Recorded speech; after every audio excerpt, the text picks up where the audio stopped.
சுவாமியே சரணமையப்பா.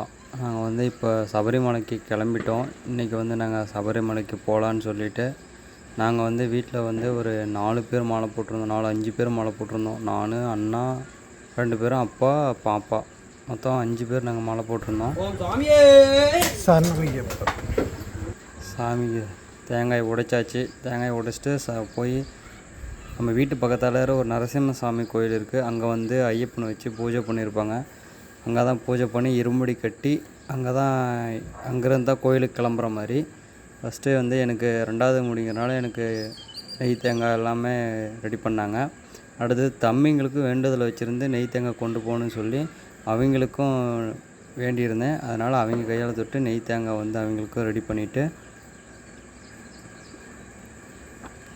நான் ஃபஸ்ட்டு வருஷத்துலேயே வேண்டுதல் வச்சுருந்தேன். தம்பிங்கள் வந்து நல்லபடியாக தம்பிங்க பிறந்தா நெய் தேங்காய் கொண்டு வரேன்னு.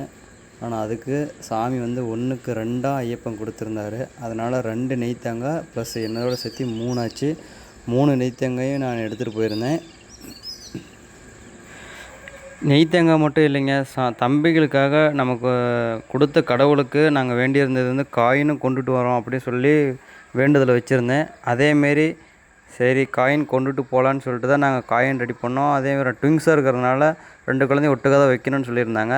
2 குழந்தையும் ஒட்டுக்க வச்சுருந்தோம். காயின் நாங்கள் சேர்த்து வச்சுருந்த காயினும் வாங்கி வச்சுருந்தோம். அதனால் பத்தலை.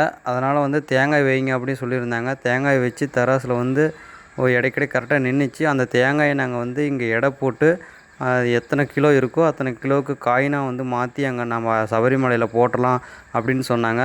தேங்காய் வந்து ஒரு 4.5 கிலோ வந்துச்சு. அந்த 4.5 கிலோவுக்கு வந்து நாங்கள் காயினாக மாற்றி சபரிமலையில் ஐயப்பனுக்கு வந்து நாங்கள் காயினாக போட்டுட்டோம்.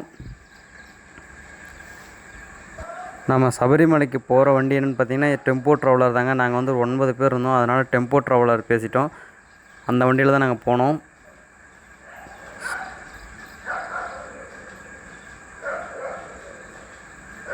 நெக்ஸ்ட்டு வந்து எங்கேன்னு கேட்டிங்கன்னா குருவாயூர் போனோம். குருவாயூர் போனதும் அங்கே வந்து மொபைல் அலோடு இல்லை அப்படின்னு சொன்னதுனால வெளியே இருக்கிறத மட்டும் வீடியோ எடுத்துகிட்டு நாங்கள் வந்து அங்கே கொடுத்துட்டு போயிட்டோம். அதனால் குளிச்சது அங்கே இருந்த இதெல்லாம் எதுவுமே நாங்கள் அதை அளவுக்கு எடுக்கல வீடியோ. நெக்ஸ்ட் பிளேஸ் பார்த்தீங்கன்னா சோட்டானிக்கரை. அங்கே போயிட்டு நெக்ஸ்ட்டு வந்து சபரிமலை தான். ஓகே செல்லக்குட்டீஸ், இந்த வீடியோ உங்களுக்கு பிடிச்சிருந்தா லைக் பண்ணுங்கள், ஷேர் பண்ணுங்கள், கமெண்ட் பண்ணுங்கள். நெக்ஸ்ட் விலாகில் பார்க்கலாம் சபரிமலை.